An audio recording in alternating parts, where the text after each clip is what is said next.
Bismillahirrahmanirrahim. Assalamualaikum warahmatullahi ta'ala wabarakatuh.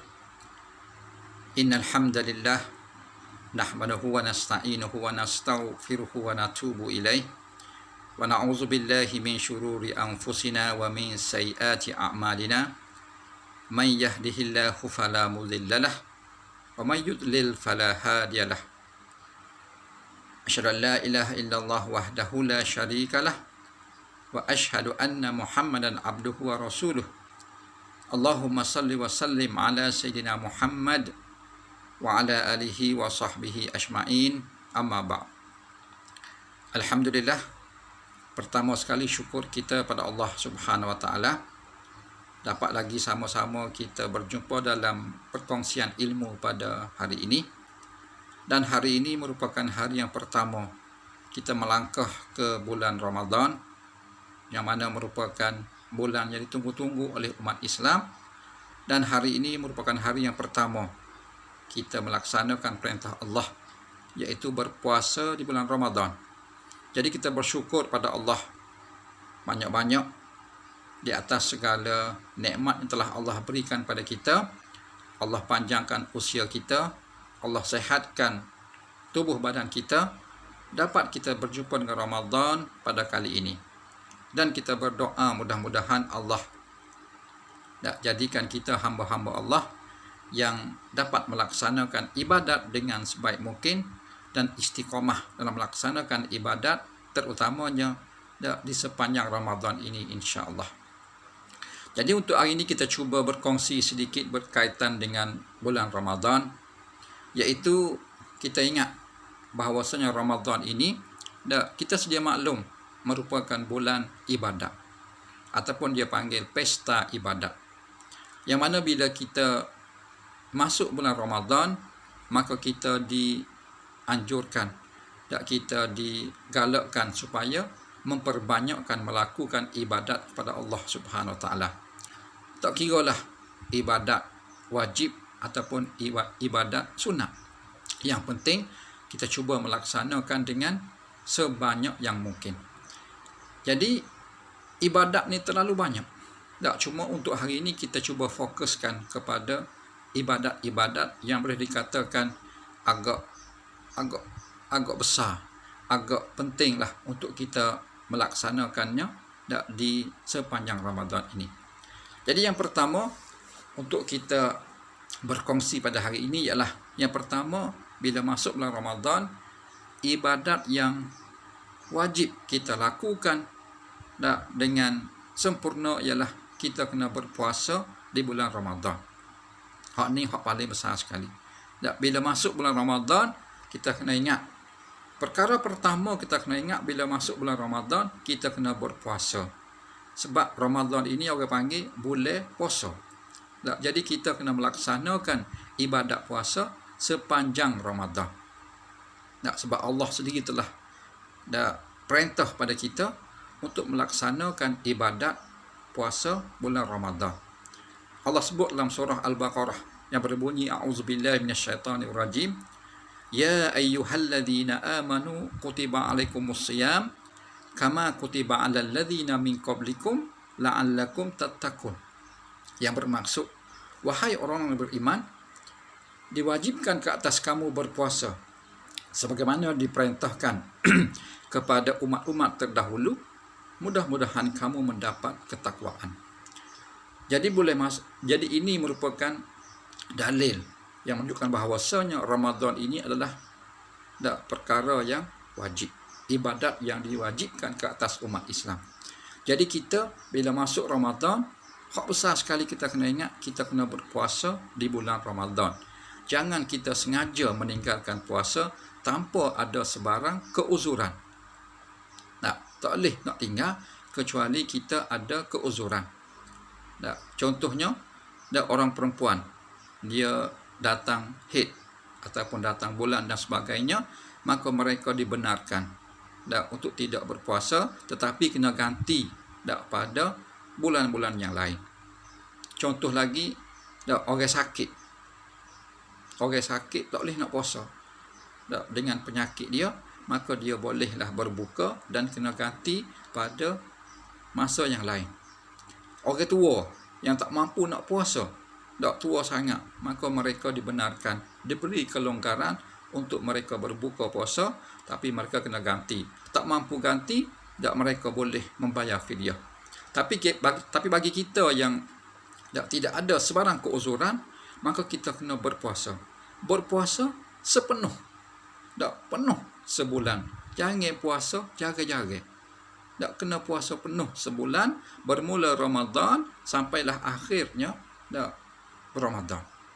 Tak, jangan kita sengaja membuat alasan. Tak sakit perut ke, tak gastrik ke, ataupun musim Covid ni, tak takut nak puasa ke gapo ke, tak, jangan kita sengaja membuat alasan. Tak ada alasan, maka kita wajib kena berpuasa. Jadi alhamdulillah, rasa tak ada masalah, tak, kita boleh melaksanakan ibadat puasa dengan sempurna insya-Allah. Tak, cuma bagi kita, tak, orang yang orang kata tak nak tingkatkan lagi, tak, dia panggil prestasi puasa kita ni, maka kita cubalah tingkatkan lagi biar puasa kita menjadi puasa yang berkualiti. Tak, puasa yang comel, puasa yang sempurna. Tak, iaitu puasa yang bukan hanya kita ni tidak makan dan tidak minum sahaja dan tidak melakukan perkara-perkara yang membatalkan puasa, bahkan kita berpuasa dengan tak menjaga segala anggota kita. Tak, seperti mana disebut oleh para ulama, puasa zahir dan puasa batin. Tak, puasa zahir ni puasa kita tidak makan, tidak minum dan tidak melakukan perkara membatalkan puasa. Adapun puasa batin merupakan puasa kita jaga segala anggota kita. Tak, jaga mata kita, jaga telinga kita, jaga mulut kita, jaga tangan kita, jaga kaki kita, dan yang besar lagi, jaga hati kita. Tak, hak ni kena jaga semua untuk kita nak mendapatkan puasa yang berkualiti, puasa hak comel, puasa hak sempurna insya-Allah. Tak, sebab Nabi pernah sebut tak, dalam sebuah hadis, Nabi kata, kam min saim laisa lahu min siyamihi illal ju' wal atas, atau kama qala. Nabi kata, lama orang berpuasa tetapi tidak mendapat sebarang pahala ataupun apa-apa daripada puasa dia kecuali lapar dan dahaga saja. Jadi kita tidak mahulah menjadi orang hak Nabi sebut sana, dia puasa sepanjang hari tapi tak boleh ke apa satu. Hak boleh lapar dahaga sahaja. Apa jadi gitu? Sebab mereka hanya berpuasa, tak makan, tak minum dan tidak melakukan perkara membatalkan puasa sahaja. Tapi hak lain mereka tak jaga. Tak jaga mata, tak jaga telinga, tak jaga mulut dan sebagainya. Dan oleh itu kita cubalah tingkatkan lagi puasa kita, biar puasa kita puasa yang berkualiti, puasa hak comel, tak, puasa hak sempurna dengan kita menjaga segala anggota kita. Tak, contohnya mata. Jaga mata kita. Kita melihat tak sesuatu perkara yang berfaedah. Jangan tengok perkara yang haram, perkara maksiat. Contoh tengok TV, tak, tengok handphone dan sebagainya, tengok benda-benda hak baik. Tak, telinga kita cuba dengar perkara-perkara yang baik-baik, perkara yang berfaedah. Jangan dengar benda-benda hak tidak comel atau benda-benda yang maksiat dan yang Allah haram. Tak, hak ni tak sah. Tak, mulut kita duk kecek hari-hari ni, cuba kita jaga bulan puasa ni, kecek benda-benda hak comel, benda-benda hak molek. Mungkin kita boleh jaga mulut sebab kita berada di rumah. Tak, tahun ni kita puasa, kita duduk di rumah, kita keluar, tak tubik, tak bergaul dengan orang, mungkin kita boleh jaga juga. Tak, kemungkinan lah. Cuma tak, kita duduk rumah sekalipun kita kena jaga dengan kita. Tak, jangan keluarkan kata-kata yang kesat, yang huduh, tak, yang keji dan sebagainya. Tak, itu mulut. Tak, tapi hak bimbang lagi ialah takut-takut kita tidak mengerjakan maksiat dengan mulut, tapi kita kerjakan maksiat dengan tangan. Kena ingat, tangan ni tak, kita tak berasa tak, benda ni maksiat sedikit. Kebanyakan kita ni kita mengerjakan maksiat dengan tangan. Kita boleh melakukan apa sahaja dengan tangan sebab segala-galanya berada di hujung jari kita. Nah, kita boleh mengumpat dengan tangan, dengan jari. kita boleh memfitnah orang dengan jari kita. Kita boleh sebarkan benda-benda hak tak betul, tak benda-benda tidak sahih. Tak, kita boleh marah kat orang. Kita boleh bergaduh, balah dengan orang di hujung jari kita. Jadi kita kena ingat, takut-takut kita tak sedar. Kita puasa dah, tapi tangan kita duk buat perkara maksiat, duk sebar fitnah, duk sebar benda-benda tak comel. Dengan lagu mana? Dengan kita menggunakan handphone kita ataupun telefon kita.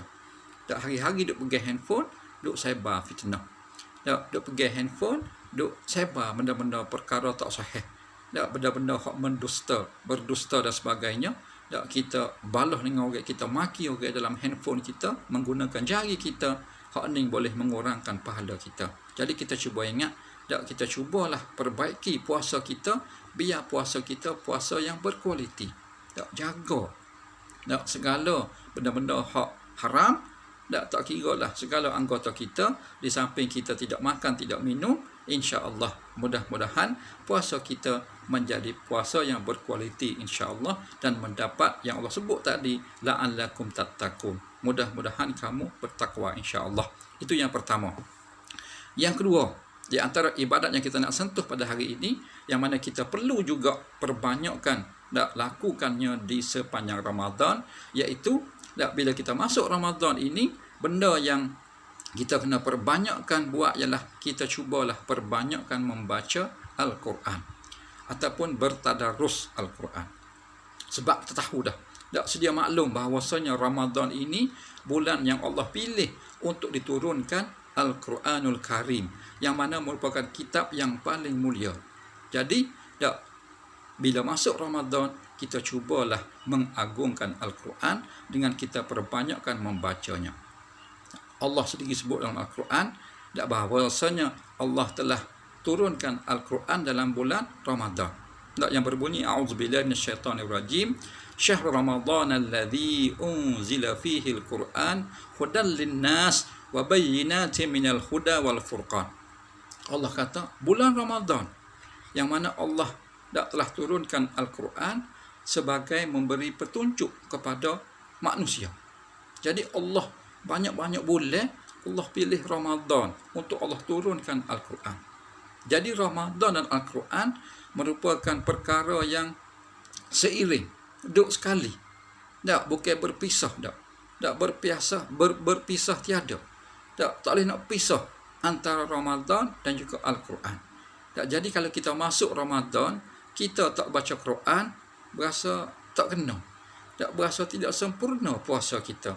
Sedangkan Nabi sendiri bila masuk Ramadan, Nabi sentiasa bertadarus Al-Quran bersama malaikat Jibril. Jibril turun untuk bertadarus dengan Nabi. Jadi kita masuk Ramadan, kita mengaku kita umat Muhammad, tapi kita tak baca Al-Quran. Rasa-rasa tak kena. Oleh itu cubalah kita perbanyakkan membaca Al-Quran di sepanjang Ramadan. Kalau kita boleh tadarus bersama ahli keluarga kita, ajak anak isteri kita, kita baca Quran, kita betul tajwid dan apa tak kisahlah. Ataupun kita baca sendiri pun tak apa. Kita buka Quran, kita cuba perbanyakkan membaca Al-Quran. Kalau kita boleh baca satu juzuk satu hari, alhamdulillah. 30 hari Ramadan ini kita boleh khatam. Hak ni kita cuba tekad, cuba azam, insya-Allah Ramadan tahun ini sebulan aku akan khatam Al-Quran. Tapi kalau tak mampu juga, satu juzuk satu hari, kita boleh kurangkan. Separuh juzuk sehari. Sehari separuh juzuk. Sehari separuh juzuk. Insya-Allah 30 hari Ramadan kita boleh 15 juzuk. Tak boleh juga separuh juzuk. Kita kurang lagi 1/4 ataupun suku juzuk. Suku juzuk sehari. 4 hari 1 juzuk. 4 hari 1 juzuk. Tak mampu juga, kita cuba bacalah sekadar satu muka surat pun tak apa. Buka Quran satu muka surat, ngakak-ngakak pun bacalah. Tak mampu juga satu muka surat, kita buka Quran, tengok, kelih pun tak apa dah. Tak malah doa. Buka Quran tengok 2 muka surat. Sadaqallahul azim. Hak ni hak malah doa dah ni. Tapi cubalah kalau boleh kita gunakan peluang yang ada ni, kita baca Al-Quran. Perbanyakkan membaca Al-Quran, insya-Allah mudah-mudahan dengan kita menghidupkan Ramadan, dengan kita bertadarus Al-Quran, mudah-mudahan kita mendapat la'allakum tattaqun tadi, iaitu mendapat ketakwaan. Itu yang kedua. Dan yang akhir sekali untuk kita berkongsi pada hari ini, walaupun banyak lagi ibadat lain, kita cuba fokus 3 ibadat. Dan yang ketiga ialah bila masuk Ramadan juga kita kena ingat, kita cuba jangan tinggal solat tarawih pada setiap malam. Sebab kita kena ingat, solat tarawih ini hanya dilakukan pada bulan Ramadan sahaja. Tak boleh nak buat tarawih pada bulan-bulan yang lain. Kita nak tunda dengan sebab learning penyakit COVID-19 sebar. Kita nak tunda tarawih ke bulan Syawal, tak boleh. Nak tunda tarawih ke bulan Zulhijjah, tak boleh. Kok mana kena buat dalam bulan Ramadan. Kita buatlah menghidupkan malam-malam dengan solat tarawih dan solat-solat hak lain. Sebab Nabi sebut dah. Nabi kata, man qama Ramadan imanan wahtisaban ghufira lahu ma taqaddam min zambih. Sesiapa yang mendirikan Ramadan dengan penuh keimanan dan mengharapkan pahala daripada Allah, maka Allah akan ampunkan dosa dia. Jadi Ramadan tahun ini cuba kita menghidupkan malam kita dengan kita mengadakan solat tarawih setiap malam. Walaupun agak berbeza sikit, agak kekok sikit nak buat tarawih di rumah ni, tapi kita buatlah. Sebelum ni kita solat tarawih di masjid. Tapi untuk hari ni, untuk start pada hari ni, malam tadi kita start dah.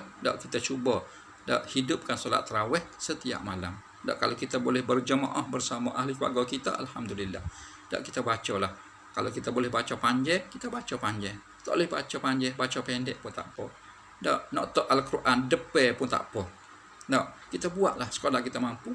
Yang penting kita menghidupkan solat tarawih setiap malam.